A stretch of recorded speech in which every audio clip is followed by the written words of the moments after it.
Tonight, a terrifying experience for two Hopkins residents who were aboard the Delta plane that filled with a smoky haze during a routine flight to Colombia. Chris English joining us now in studio. And Chris, kind of explain how they're feeling tonight. A lot of emotions. Well, Erica, both Kristen and Bill Chapman were shaken up just hours ago as they spoke exclusively to News 19 about the scary moments leading up to that emergency landing in Atlanta.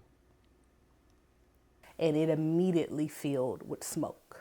Immediately. And everyone started screaming, smoke, smoke, smoke. Kristen Chapman recalled the moment just after takeoff when Delta Flight 876 filled with smoke. Chapman was returning home from a trip with her sister and father when the cabin of the Columbia-bound flight quickly filled with what is being described as a haze or smoke. Kristen's father, Bill, said the smoke made it nearly impossible to breathe. It was the burning in my throat, and I just couldn't holler. Kristen says initially flight attendants made it sound as though they couldn't reach the pilot. The flight attendant said, "We're trying to get a hold of the pilot." And when she said that, that's when all chaos broke loose. Everyone started crying, screaming, and it erupted into a panic.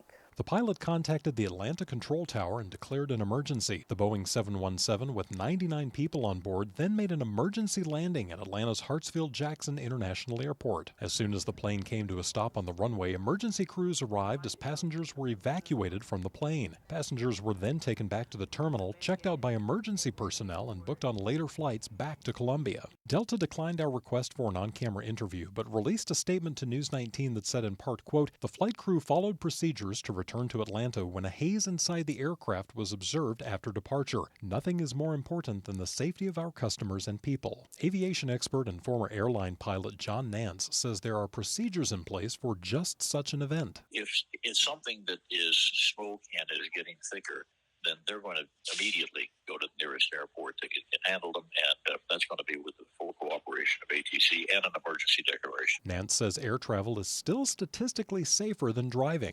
We fly about 100,000 flights a day across the earth, 32,000 over the United States every day, and that is almost always a successful conclusion to every one of those flights. Kristen says after a long day of traveling, she's grateful to be back home with her 6-month-old son. And I just remember crying out, just saying, "God, please let me make it home to him." She says she'll pay more attention to the pre-flight safety presentation from now on. But I would encourage anyone to make sure you pay attention, because our life was saved today, but it could have really went a wrong way. Bill Chapman says for his next trip, he's sticking to the road. We're going to drive. We will be driving. And tonight, the Chapmans say that Delta reps only offered to rebook their travel to Colombia. Now, we asked the Delta spokesperson about the status of that plane and if crews have determined what caused the smoke, but have not yet received a response. But Erica, definitely a scary situation this morning for those folks. Oh, for sure. And hearing that mom talk about just wanting to get home to her family, I can certainly relate. Chris, thank you so much.